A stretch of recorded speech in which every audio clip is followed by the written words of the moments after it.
राम राम मित्रांनो, आपल्या नवीन ब्लॉगमध्ये तुमचं स्वागत आहे. बघा, पप्पूला सांगितलं आपल्या टार्झनला घेऊन जाय म्हणून. काल जातो म्हणून म्हणला ना, आज फोन उचलत नव्हता. चला म्हणलं आता फोन उचलला गेला तर डायरेक्ट त्याच्या गावाकडे गेल्याशिवाय पर्याय नाही. मग काय गेलो की डायरेक्ट पप्पूच्या घरला. गडी मोबाईल बघत बसला होता. फोन लावलं तर फोन बघायला साईडला ठेवायला. उचललो बेटाला डायरेक्ट घरून. चल म्हणलो खाली कराय गाडी घेऊन जाय म्हणलो. मग आला लढत लढत. मग काय भोरण पप्पू सोबत होती. पप्पू गेला म्हणून बाथरूमला. भुऱ्यानं टाकली तर गाडी रिवर्स बसली ना, गाडी अडकून. लेबर तर म्हणतात कुठेही टाका गाडी, निघते म्हणतात. 32 टायर ट्रला आलता म्हणतात. हे लय मोठा ट्रला इथं पलटते म्हणतात. लेबरायचं कामच हे म्हणायचं. बसली गाडी अडकून. बसला लढत गेला इथून नांद जायना म्हणून. बसली गाडी अडकून तिथं. मला हिडो करून टाकला होता. बघ बा मला, तर मी तर काय करणार आहोत त्या हिशोबानं. बघ म्हणलं काढ 10 दिवसानंतर. मग काय आपला टार्झनचा होता माल पालमचा. आपला काय होतं खाली करायला. चला म्हणलं गाडीला राऊंड मारून बघावं. पप्पून इष्टपिन टायर लावला सेकंड धडीला.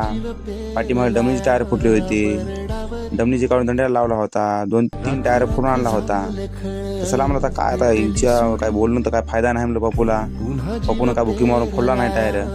चला म्हणलं आता बघावं, आता आपलं खाली करायला जायचं होतं. चला म्हणलं निघावं आता. मग काय बाहेर निघाय झाले की सूरजची भेट. चल म्हणला भाऊ, लई दिवसाच्या बाद भेटला. चल मला चाय पाणी पिऊत नंबर 1 पैकी.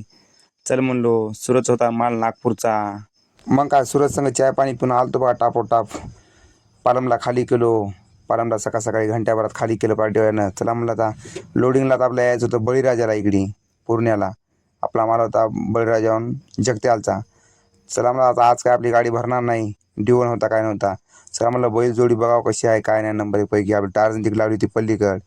कशी नंबर 1 आहे की नाही बैल जोडी. मग काय बघता आलं की राजूभाई चिकन पिकन घेऊन सगळं सामान घेऊन आलं बघा. नंबर 1 इथंच भरायची होती राजूभाईची बी गाडी. चला म्हणलं आता एकाला 2 जण झाल्या.